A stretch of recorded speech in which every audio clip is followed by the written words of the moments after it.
各位线上的同修，大家晚安，大家好，感恩大家来参加读书会。今天晚上我们读书会的主题是天天见己过，不见他人过。这是一句智慧法语啊，意思是说每天反省自己的错误跟不足，而不去过分关注他人的缺点或错误了。那这句话也是强调了自我反思跟内观谦逊的态度啊，提醒我们要多花时间充实自己，提升自己啊，不要浪费时间去批评或指责别人呐。这种观念跟儒家思想的吾日三省吾身呐，互相辉映呐。这个是强调透过不断的自我检讨、自我改进来提升个人的道德修养。六祖坛经里面有一句话跟我们今晚的主题是文辞虽异其意相通叫做若真修道人，不见世间过。这句话的意思是说，如果一个人真正想要修行的话呢，就不要去执着于世俗或者他人的错误跟缺点也是在强调修行者应该专注于自己内心的修炼，而不要被外在的纷扰跟世俗的善恶批评所牵绊真正的修行者呢，他很清楚明白世间的纷纷扰扰也深知别人的对错。然而那只不过是一种表象唯有超越这些表象呢，并专注于内心的修养跟提升回归自我修炼跟心灵的清净这样才有可能达到真正的解脱跟觉悟所以一个人如果能够让生活过得心清安详清安自在，那就不能老是把眼光跟注意力聚焦在别人的过失上面其实人生有时候也不必事事都要明察秋毫看得一清二楚不必这样子的。有时候我们自认为是明察秋毫事事追根究底但是在对方的感受上是好像我们是在吹毛求疵而令人反感因此呢，人生要学习用一只眼睛看别人就好，留另外一只眼睛呢看自己这个叫做福慧双眼别人的对错呢，我们自己心里有数就好不必都把它讲出来啦即使要讲出来，也要看人缘、时缘、地缘是否都具足人家有兴趣听，也很想听，那碰到这样子的有缘人，我们才讲否则就闭嘴因为呢，多说无益，少说为妙那人群中的做人处事之道是这样子，有缘就共修，无缘就自修有缘就分享，无缘就独享；有缘就共勉，无缘就自勉；有缘就群聚，无缘就独处不过要注意这个独处那不是离群隐居起来这个独处还是处在人群中是身处人群心是独处的啦这是处在人群中应对进退的心地功夫生活中我们都要学习福慧双眼才能眼观四方，耳听八方虽然看得很清楚，也听得很清楚然而却也能够视而不见，听而不闻也就是说，看看就好，听听就好啦，不要把它放在心上人家如果随便讲，那我们就随便听听这个功夫叫做忘言忘听心中还是船过水无痕百花丛里过，片叶不沾身这个是了不起的功夫其实这样的人就是很有自信的人，这样子的人也让人家觉得很可靠，因为对他来讲心安理得是最好的自保啦，问心无愧是最好的支柱所以他的心不会风吹草动，闻声起舞，而他不会这样，他而是不动如山，老神在在那天天见己过，不见他人过跟若真修道人，不见世间过或者是只见己过，不论人非或者是静坐常思己过，闲谈莫论人非等等这些金句都是一样的道理。刚刚讲不见，这个不见不是迟钝看不见哦，也不是假装看不见哦，而是眼见之后心有所取舍，也就是看到之际呢，能当下提醒自己啊，哎呀，有益心灵的就牢记心头，那无益心灵的就放诸水流，这样才会有能力做好心地的环保分类，让自己随时处在心清安详的清凉地啊。见而不见，不见而无所不见啊，这句话呢，跟无为而治的无为而无所不为道理是一样的啦。修行者为了不被外境的烦恼跟纷扰所纠缠呐，虽然眼睛会看到这些乱境跟乱象，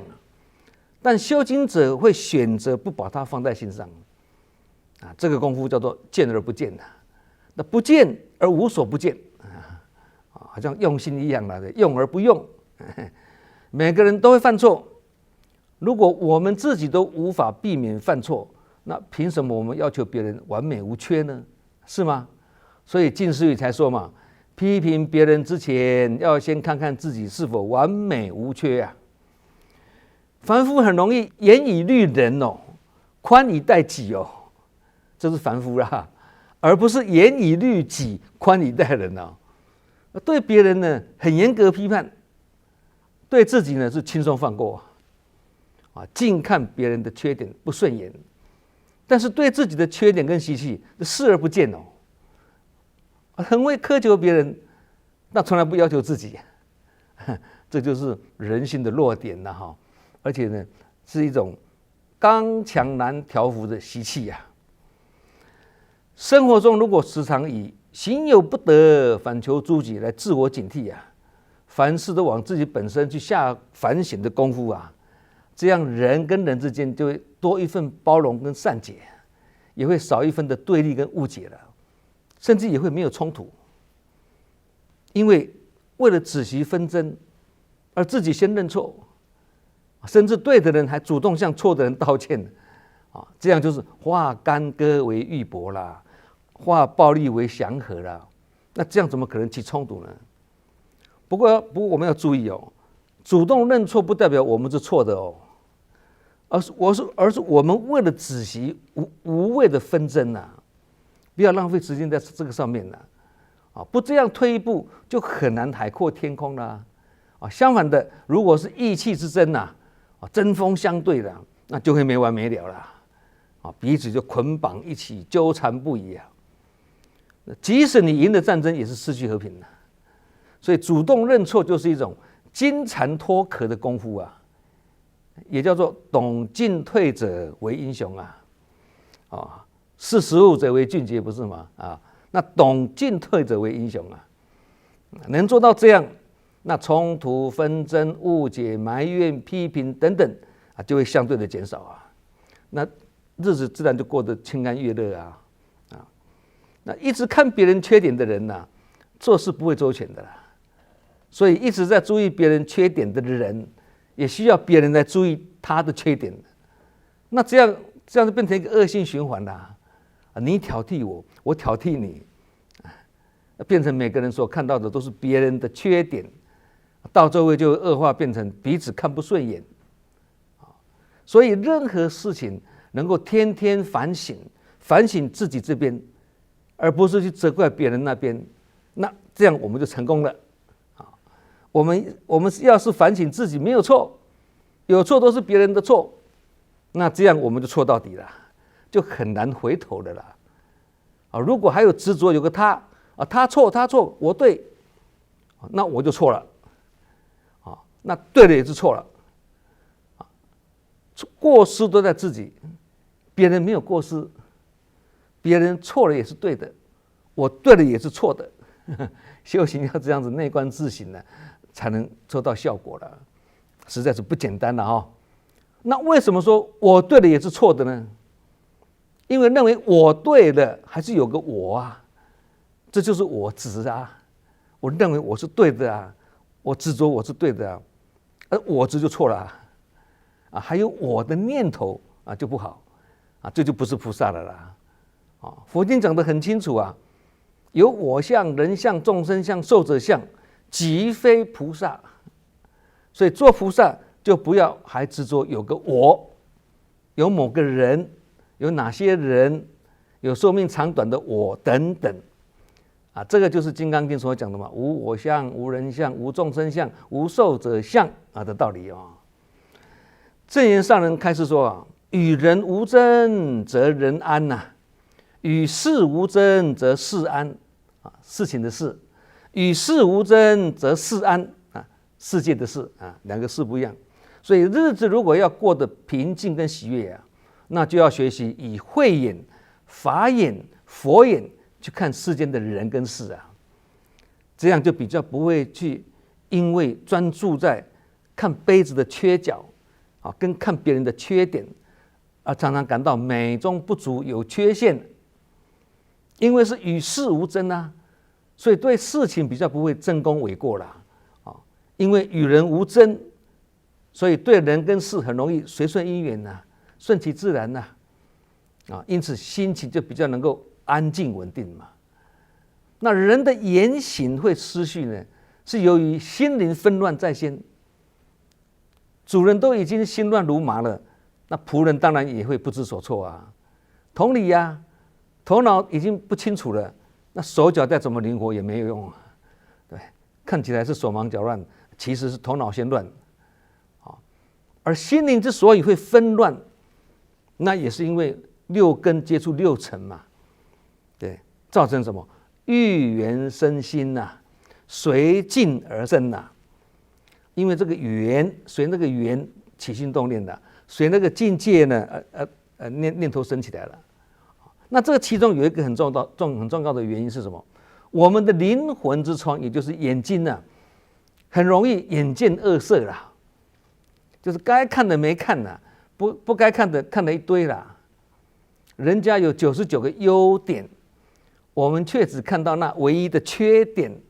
怎么这么倒霉呢？这是一种不幸因为我们是用肉眼在看人人家有99个缺点，我们却能够看到那唯一的优点，这是一种慈悲因为是用慧眼在看人这就是刚刚所讲的嘛，慈福慧双眼同理当我们愤怒的时候，会觉得我们所愤怒的对象呢非常可恶越想越可恶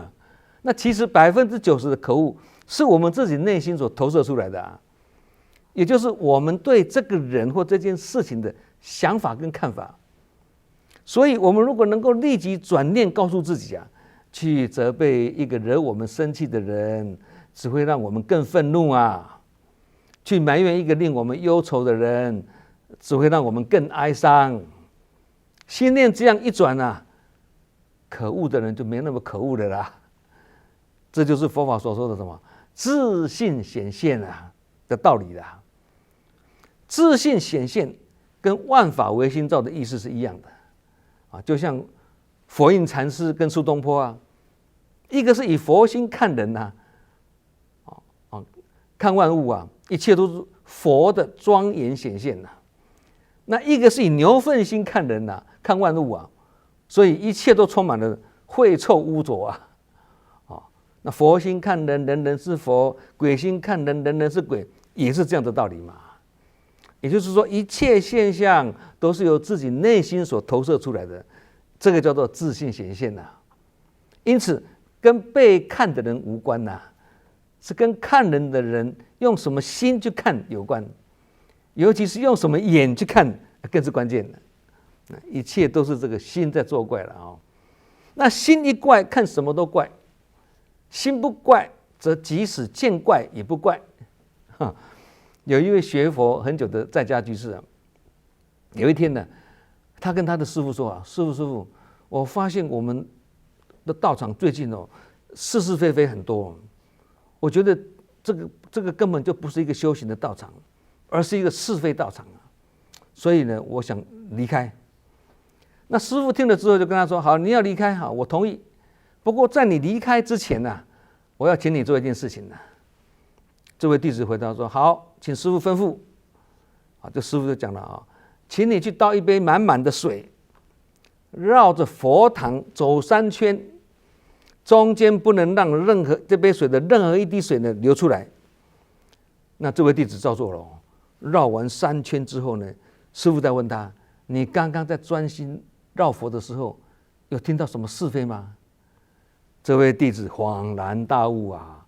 原来是菩提本无树啊，明镜亦非台，本来无一物啊，自己惹尘埃啊。不是外境变幻无穷，而是你的心在动荡不定啊。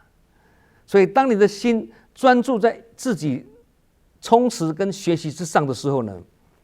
这个时候你的心是心无旁骛啊，也心无杂念啊。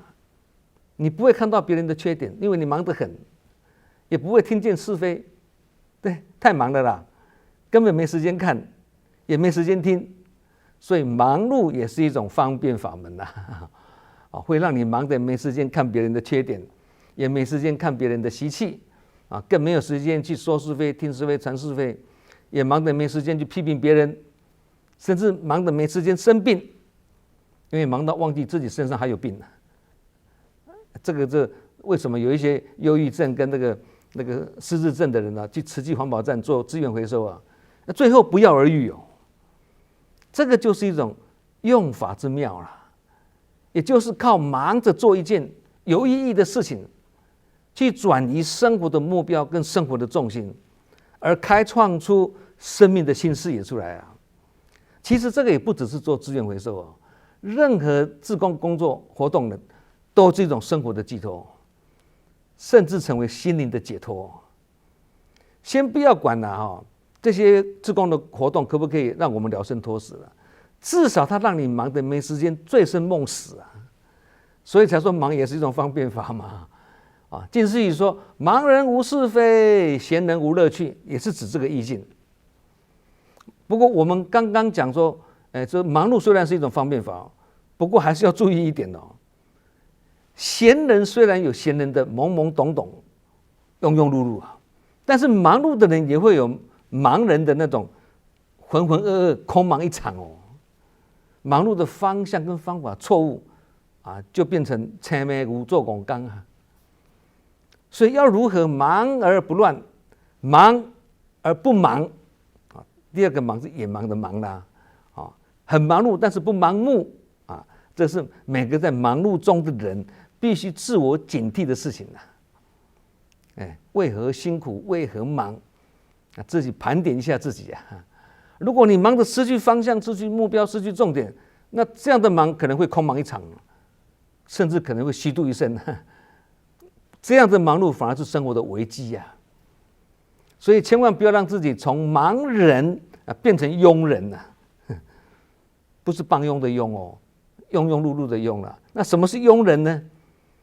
庸庸碌碌之人庸庸碌碌之人也差不多是浑浑噩噩的啦，也差不多是懵懵懂懂的。那这样子的人很容易昏沉散乱所以才说庸人自扰之嘛对，自己困扰自己就跟刚刚那位居士觉得说道场是非很多，但是捧着那一杯满满的水在绕佛的时候又不见是非那到底是非是从哪里来又从哪里自扰之从自己的本心跟自信本心跟自信本来就是清净无染的是没有烦恼跟挂碍的叫做天下本无事，也叫做自信本无染那会感觉受污染，那是自己没事惹尘埃一杯清净的水好好的放在那里，你没事去搅和它，那当然会水不清会混沌不清这个就是自扰自惹凡夫俗子是怎么样自扰跟自惹的贪欲太重光是一个贪就扰乱我们的一生何况不只是贪而已还有嗔痴慢疑这5个敌人每天都在围困我们，不是吗？那心肝乱纷纷或者心情很恶劣，原因很多，心随境转当然是主要原因然而眼见恶色也是缘起之一哦。没有眼看怎么会心动呢？对，眼睛看到了啊，才起心动念嘛。对，所以刻意去看别人的缺点，或近看别人不顺眼，这个也是一种眼见恶色。因此眼不见恶色，才能让眼根保持清净。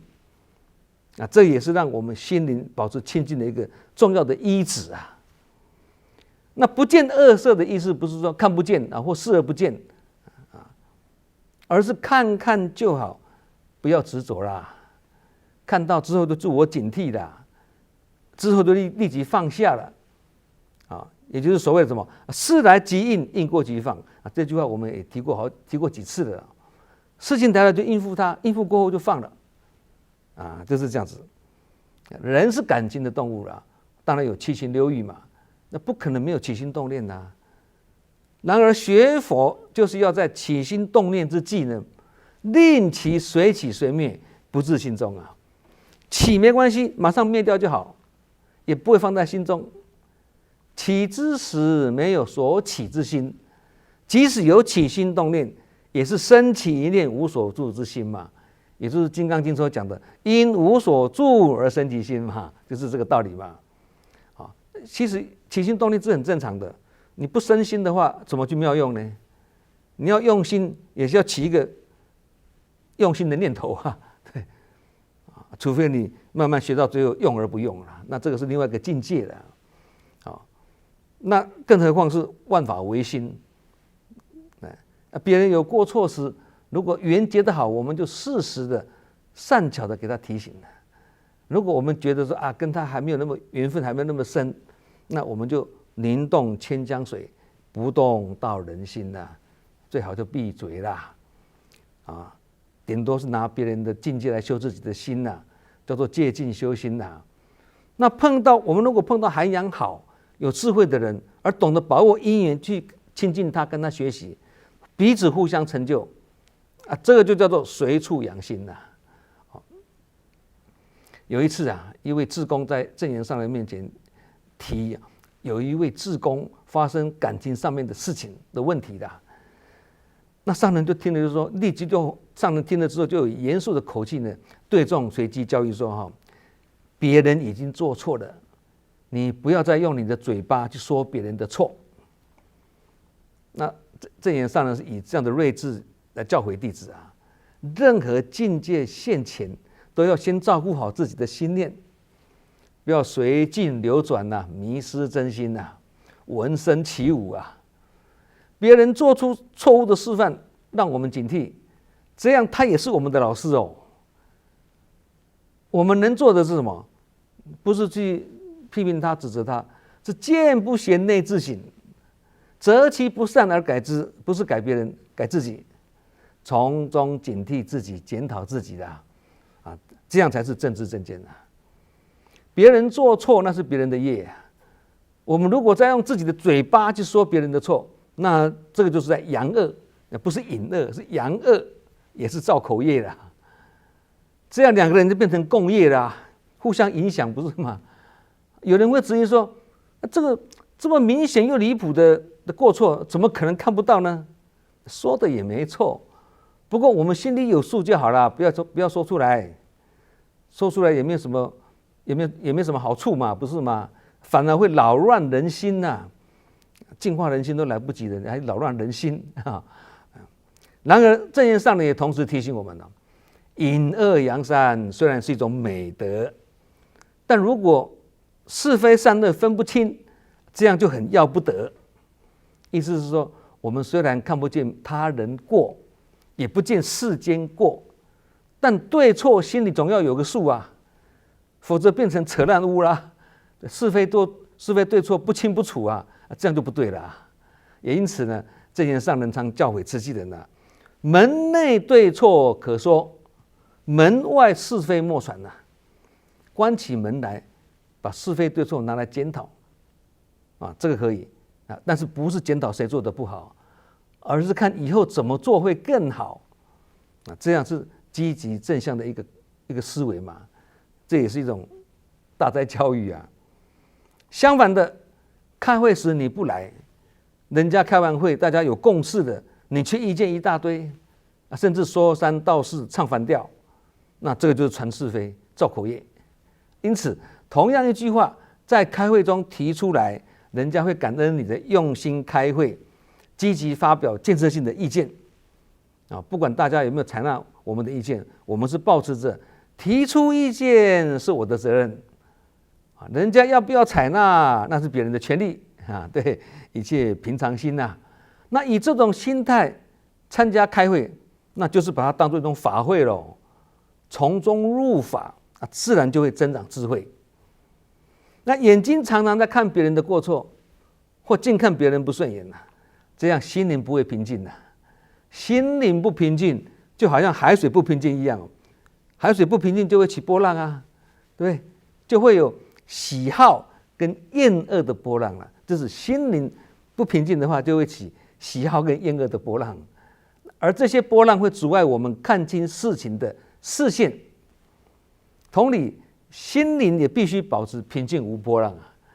浮现的影像才会清晰我们也才能看清事情的真相。海边是风平浪静时，我们才能够看到海底的那个美丽的风光，不是吗？那波涛汹涌、海浪滔滔之际，不要说要看清水底的景色了，人们根本不敢靠近了，太危险了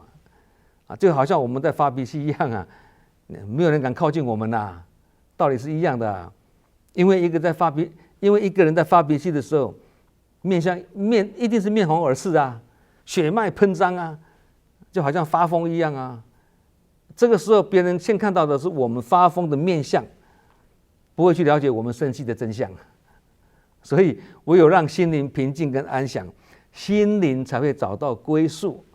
也唯有让心灵成为主人，我们才有能力去以真心去深达实相进而彻悟真相这样才能全然主宰我们的六识，不被六尘所迷惑。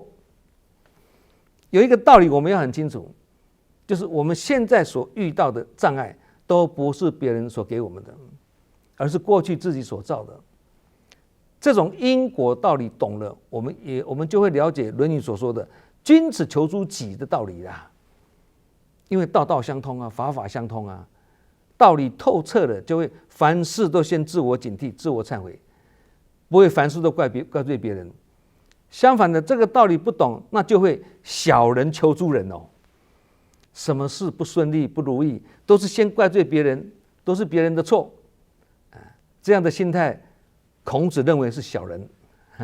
这样解析过后，听起来很令人毛骨悚然因为什么？现在的社会里头，求诸己的是历来少见求诸人的是随处可见。所以我们只要稍一不慎就会变成求诸人的小人而不是求诸己的君子人与人相处要学习多一份善解跟包容少一份责备跟批评人非圣贤，谁人无错当我们自己成为一位犯错者的时候，我们何尝不是也希望别人能够以同理跟宽恕的心来对待我们，是吗？既然人同此心，心同此理，我们就要从日常生活中随时警惕自己，天天见己过，不见他人过然而过犹不及也是不好很会见己过而责备自己，甚至妄自菲薄，不原谅自己到最后连看自己都不顺眼了，那这样也不对。近思语虽然说看别人不顺眼是自己修养有问题但是如果一个人经常看自己不顺眼，这样也不好这样就会看自己不顺眼是什么？头脑有问题为什么头脑有问题